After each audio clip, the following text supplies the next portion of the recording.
Well, good morning. Happy daylight savings time.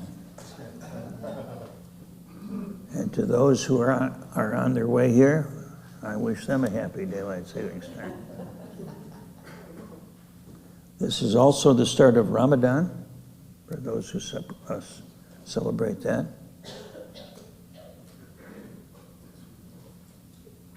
And it feels good to be here. Feel the energy of seeing you sitting here. This is a very special place. The place isn't magic, but we bring a magic to it with our own awareness, our own intent, our own desire to awaken. Thank you. When I was a kid, I used to muse a lot. I'd sit under a particular tree or sometimes climb up in the tree and just think about all sorts of things. And one of my favorite topics was, who am I? What am I? So I came to the conclusion that who I really am is this little man, about the size of my thumb, who lives up here between my ears and eyes. And he can see, he's got this big window and he can see out into the world. And he's got all these levers and buttons in front of him. And he can push, he'll pull a lever, he'll push a button, something happens, you see. But it's all up here, this little guy. And I understand now that this is a very common vision in our Western culture, the idea of a duality of an inner world and an outer world. And of course, that's had enormous implications in our world today, in medicine, law, psychology, psychiatry, this whole idea of the mind-body split, as it were. And it's really unique to our culture, and it's unique to the past 400 or 500 years, to see the world the way we see it and to see ourselves the way we see it. We take it for granted. This is reality and this is the way it is. But not necessarily so. In the 60s, I came across a book called The Ghost in the Machine by Arthur Kessler, I think it was. And I thought, well, that's it. This little man up here pulling the levers is really more like a ghost, kind of running around, hard to reach. Somebody's pulling my levers, and I'm not sure who it is. Then I discovered Buddhism, and it said, don't worry about it, there's no self, anyhow. Well, I was not turned on by that. In fact, I was insulted. I'm not only not a ghost, but I'm a nobody. Anatta is the Pali word for no self or not self. And it's a central teaching in Buddhism. But it's extremely important to understand what it means, because if taken wrongly, it can really make us kind of crazy, When you walk up to somebody out in the street and say, you don't exist, and neither do I, they're not going to say thank you for sharing. They're probably going to turn their back on you at best.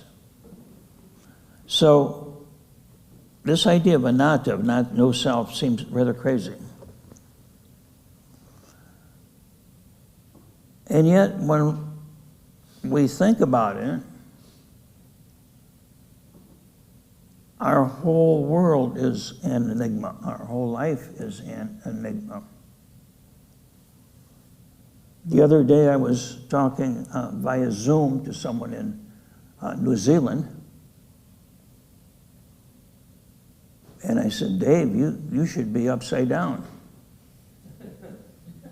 He said, no, you should be upside down. And I said, which way is up for you? This way. That's up for me too. Down, down. And yet he's really pointing, when he points down, he's pointing at me. When I go down, I'm pointing at him. So it's this enigma of how we see the world, how we see ourselves, you know.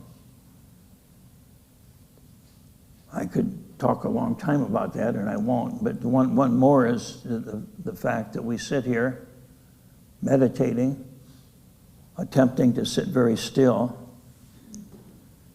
and yet you're not sitting still. You're moving around in a circle, 1,000 miles an hour. And that circle itself is moving about 65,000 miles an hour. So it's like one of these carnival. You get on this little wheel that spins, and then the whole deal spins. Doesn't feel like it, does it? You know, so there's a whole lot of that we accept as normal, and yet we all know it's not. We feel like we're solid. You know, 99.99% of us is empty space. So we live in this normal world, we call it, and then there's this world of science, which we say, well, that's really true, but it doesn't feel like it. Does the sun rise in the east and set in the west? Yes, no. At the same time, both are true, right? So there is an enigmatic quality to human existence. There's the reality that we know, and yet there's a reality that we live in. The Buddha talked about a conditioned world and the unconditioned world, the born and the unborn. We might call it the absolute and the relative. Two worlds. Which one is true? Perhaps both of them. Again, does the sun rise in the east or set in the west? Yes, no.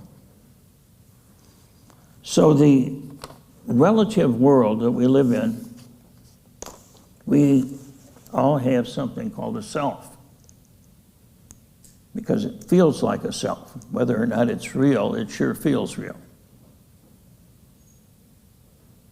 You know, if a police officer pulls you over for going too fast, says, can I see your ID? And you say, well, I don't have a self. You give them a blank license plate, license card or something. Of course we have a self. Whether it's real or not, who knows? But we act as if it's real. We have to. So this relative self is the center of all our experience, right? You're sitting here looking at me, hearing the sound of my voice, presumably. And feels like inside of all of your hearing and seeing, there's a self in there that's absorbing, making sense of the sounds that you hear. And if you didn't speak English, I would just be making sounds. So the world we live in is a construct. That's not a bad thing, but it's the way it is. And yet, it can be problematic. If we believe this is our one and only self, the constructed self, you may call it the ego or whatever, feels like me. If you believe this is real and the only reality, then that's problematic. In fact, the Buddha said that's the primary cause of suffering, is delusion. And the primary delusion is our identification with a self that's not real. So no self doesn't mean that we don't have a center. It doesn't mean that we don't have a sense of agency that makes decisions. I choose this, I choose that. We do have that. And yet, it's simply like watching the sun rise in the east and set in the west. It's an appearance, but it's necessary, isn't it? On the other hand, this relative self can be a portal, an opening into the unborn, the unconditioned. So the relative self, if we explore it, if we study it, if we meditate on it and with it, can take us to, some would call it our true self. The Buddhists call it no self. The experience is the same. It doesn't matter. It's the unconditioned, the absolute. It's the world that's real, yet we can't quite grasp it with our mind. I think one of the best practices I've found for using this relative self to discover and experience the absolute, the unconditioned, the nirvana, if you will, is a quote by Dogen, who lived in the 12th century. And Dogen was is credited as the founder of Soto Zen. And his quote, excuse me, my relative self needs water. I'll read this twice because it's really packed with meaning. He says, to meditate is to study the self. To study the self is to dissolve the self. To dissolve the self is to become intimate with all things.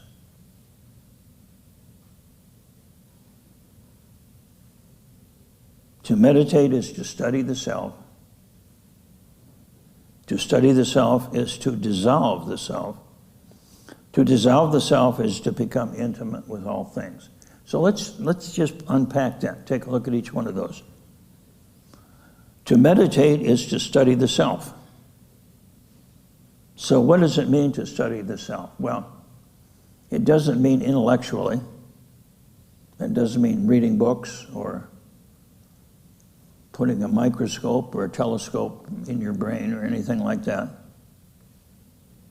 But it does mean to study experientially. What is this self?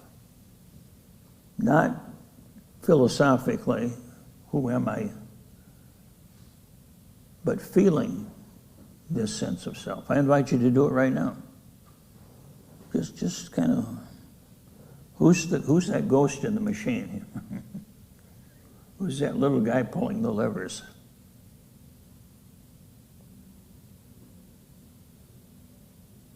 And as we do that, we discover, first of all, that, or I discover, first of all, that in a sense there's two two me's.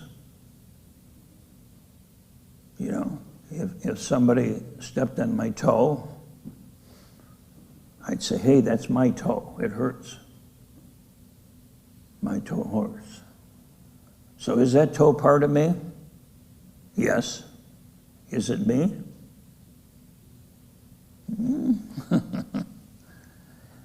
Who is it that's aware of the toe? And if I talk about my mind, my emotions, those are me, that's me, right? But who is it that's aware of the emotions? So there's like almost two me's. There's the I that's aware, and then there's a me that's the object of my awareness. Yet it's still me.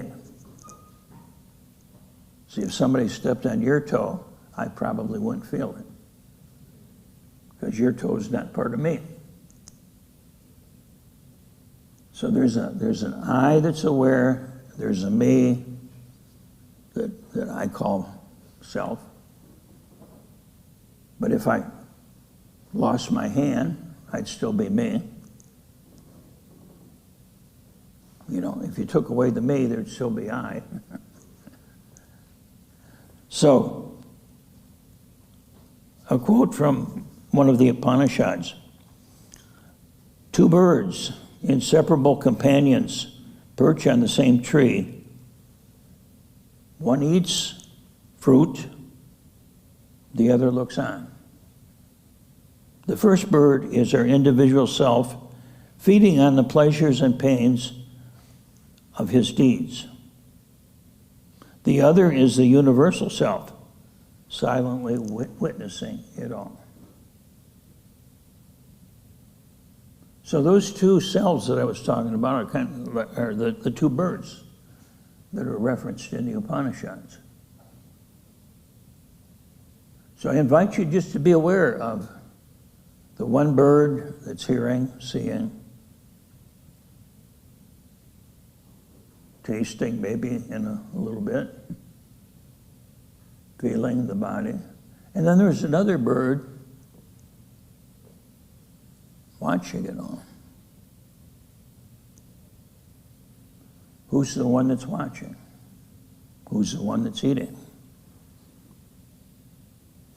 So we study the self through non-judgmental observation. So it's very important that we let go of all judgments, all shoulds. It's not about how I should be, it's who am I? If you were a scientist studying a bird, you want to look at the bird and say, he's not supposed to be doing that.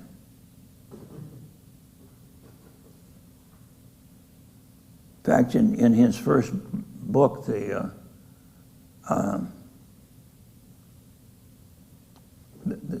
guy that it was the first bird it's on the tip of my tongue.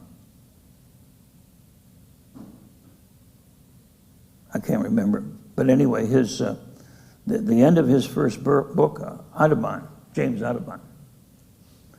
At the end of his first book, he says, this book is true to my knowledge, but if you observe a bird that is behaving differently, believe the bird, okay? Don't believe the book. So, believe the experience, don't believe the book. The book tells you what should be, what ought to be. But the bird will tell you what's really happening, you see. So there's one bird experiencing life, and there's this other bird just watching it all. So we study the self through non-judgmental observation. To study the self is to dissolve the self. To study the self is to dissolve the self. As we observe the self, we practice self-observation, we say, okay, where's the self? Who am I? Where are you in there? We notice that we feel sensations in the body, we feel emotions, we have thoughts, all sorts of things going on. But where's the self?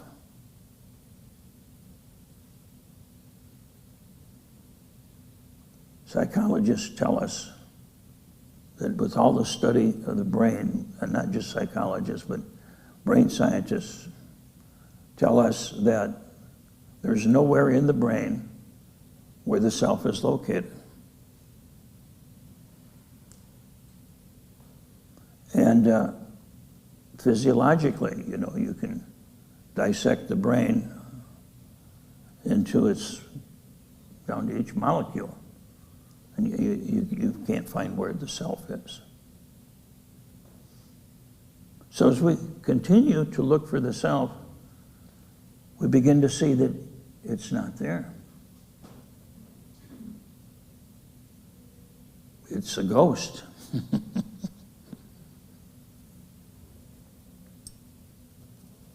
So, by studying the self, we don't really dissolve it because we see it's not there in the first place. It's kind of like when my kids were young, they'd be afraid of the boogeyman in the closet or wherever. Doesn't do any good to tell them the boogeyman's not there. Doesn't do a bit of good, does it? What do you have to do? Flip on the light. Okay, let's find the boogeyman. Under the bed, in the closet. I guess there's no boogeyman. You see? So we dissolve the self the same way, looking for it.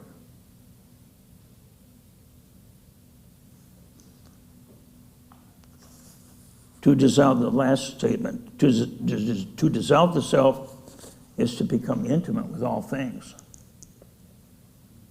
That's quite a statement. When we dissolve the self, we dissolve all sense of separation between ourselves and others.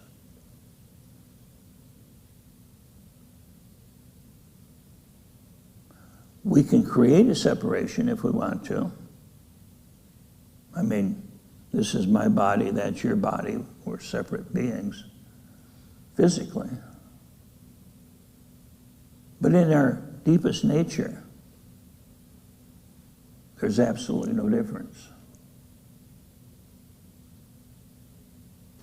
And when we meditate together, we are dissolving that sense of self that separates us.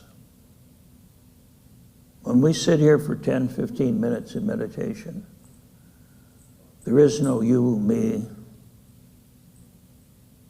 There's just us. There's just the beingness. To the relative mind, it feels like nothing's happening. But in reality, we are becoming intimate with all things.